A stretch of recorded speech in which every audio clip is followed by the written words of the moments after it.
Hi everyone, so I'm going to talk to you today about A-levels. And now, I've actually tried recording this a couple of times and I wasn't very happy with it because I think we all get stuck in this thing of focusing on particular aspects of A-levels, and there's this general trend of saying everything's a particular way and everyone's experience is the same because you have more work and you have more homework and it's not easy, you have less time. And we're going to discuss all them, but in a bit more of a down to earth, we're going to talk about it, about my experience of it, and hopefully get across to you guys in a different way, not just the bog standard answer of A levels are going to be harder. So I've decided to take it in a different direction, and we're going to talk about what A levels are not. Now, the reason for this is because we're told a lot what A levels are like. We're told a lot they're going to be a lot harder. We're told we're going to be struggling. We're told not to find it easy. It's the hardest part of our life.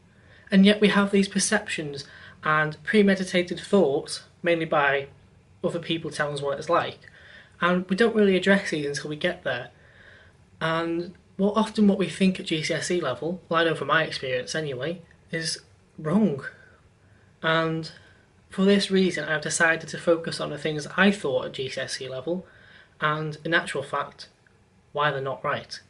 So let's have a look at point number one, which is you're not going to be treated like an adult. Now, I know this is a big thing for most people going to A levels, and it's a general thing of college is a bit more freedom, whereas if you go to a sixth form, it's more like school. I can only speak from a point of view of a sixth form, because that's where I went, not a college, but I know still at GCSE level I was expecting to go up to my A levels and be treated more like an adult, to have a bit more freedom, a bit more time to myself and so on. It's fair to say it's not like that at all. Do not go into A levels with a perception that you can do whatever you want when you get there. At the end of the day, if you're going to a sixth form, your teachers are still going to care. They're not going to care any less because you're a year older. In my situation, I didn't actually have a sixth form at my school, so I had to move to a different school and go to a sixth form there. But even if you do that, the teachers aren't going to care any less. At the end of the day, you're in a school environment, and you're going to be treated like a pupil, like you would any other time. I'm not trying to put you guys off because this setting might work for you. But if you're going to a sixth form thinking they're not going to care whether you hand in your homework, they're not going to care whether you do this, they're not going to care if you show up for class, they're not going to take absence forms, they are, because you're still in a school environment. So don't go into your A levels thinking your teacher's going to care any less or anything. At the end of the day, if your teacher lets you fail, then it's going to look bad on them.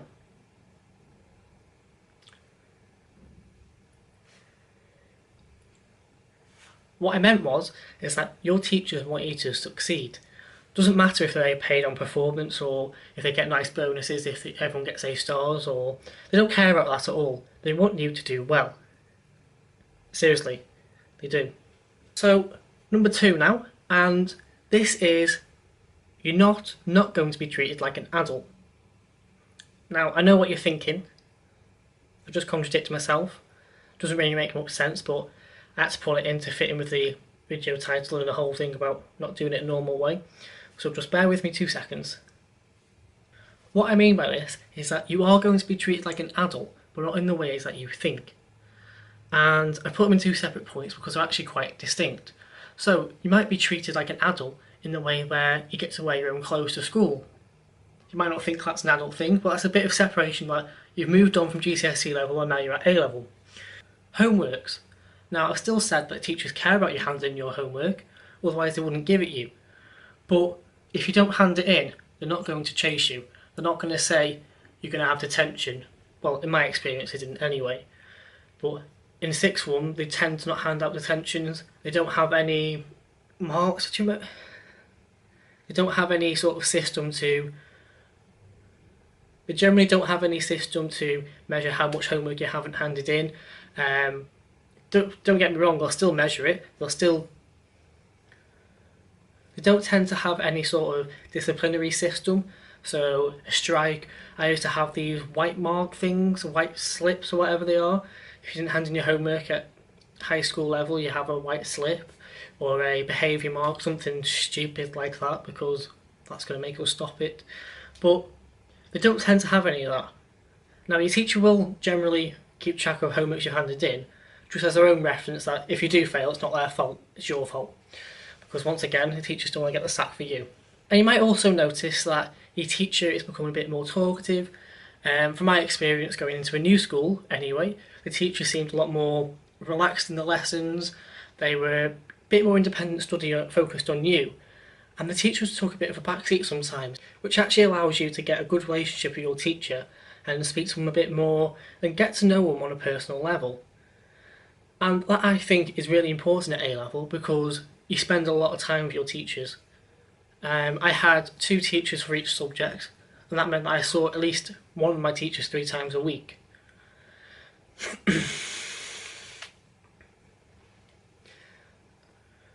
So you do get to know your teachers quite a bit, especially if you have them more than once or twice a week.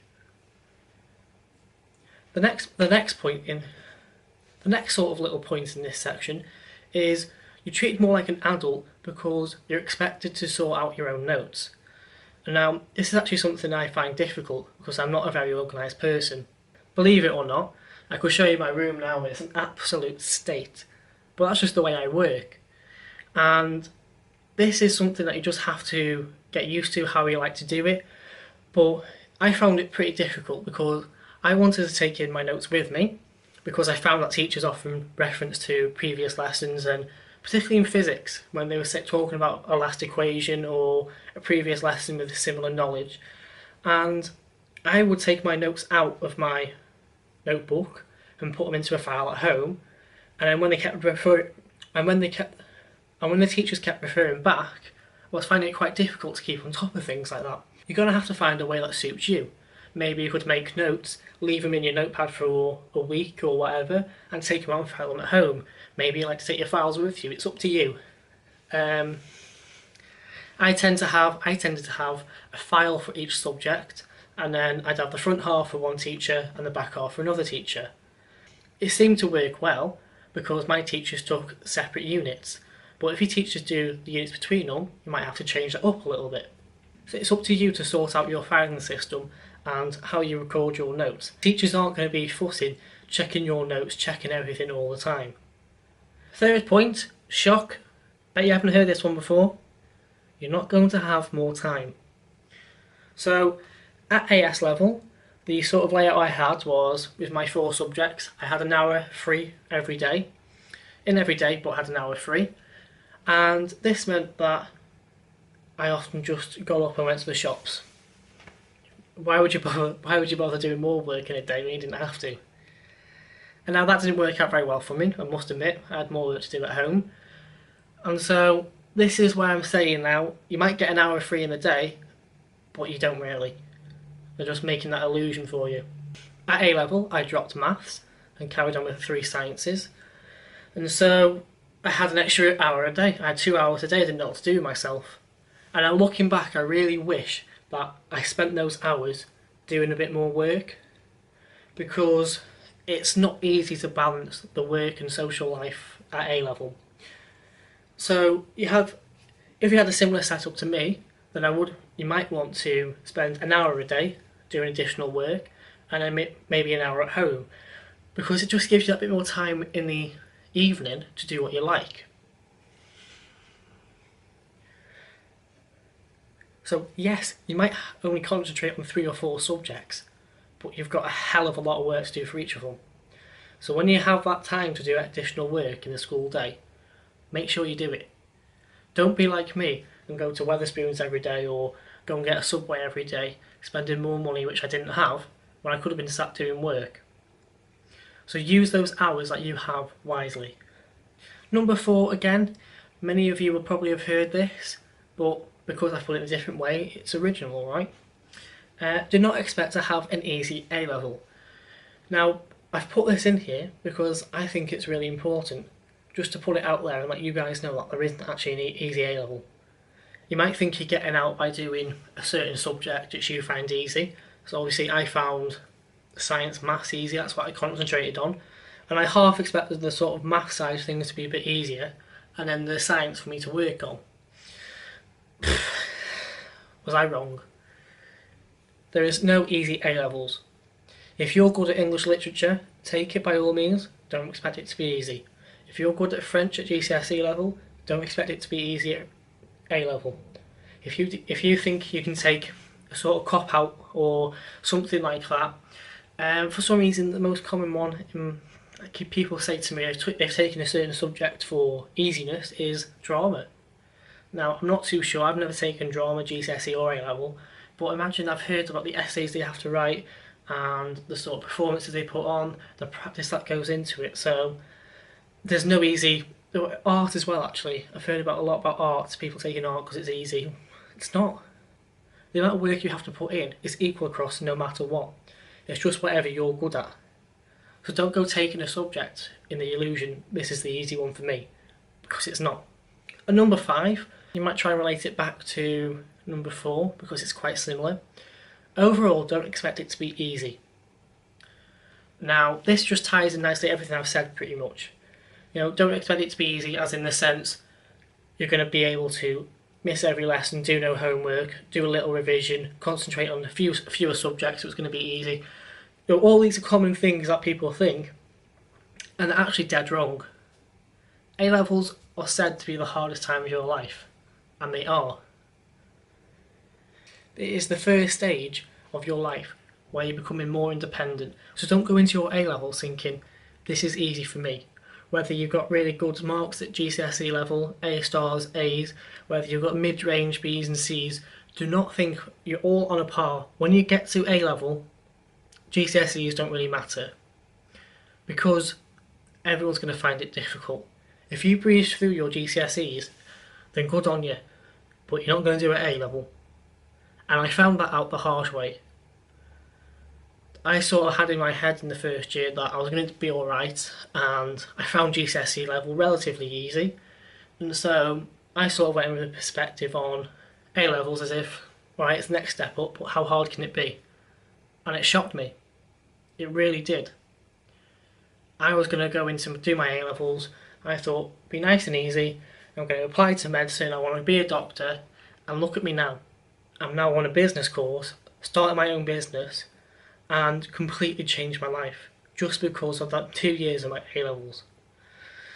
Now, I'm not going to go into the details of why I changed everything. I'll do that in a future video, but just don't expect it to be easy. Don't expect it to go in there with a mindset saying, do you know what, I know what I want to do in my life, I've got it all sorted, because you actually don't. And until you finish your A levels, nothing is set in stone. You might want to drop out at some stages. You might think you're going to fail. You might think it's not suited for you. Just stick with it. These 2 years will go rapidly, and then you're going to be off at uni, into jobs, apprenticeships, whatever you want. But your A levels are with you for life.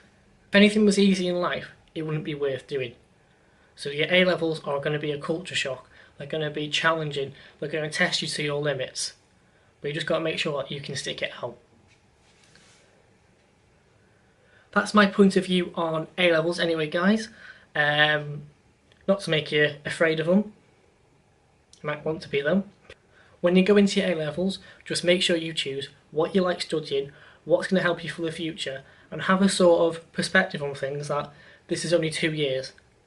If you can concentrate for 2 years, get some good A levels, then you're out there in the world, you can do whatever you like for the rest of your life. Just concentrate for 2 years because A levels are massively important if you decide to do them.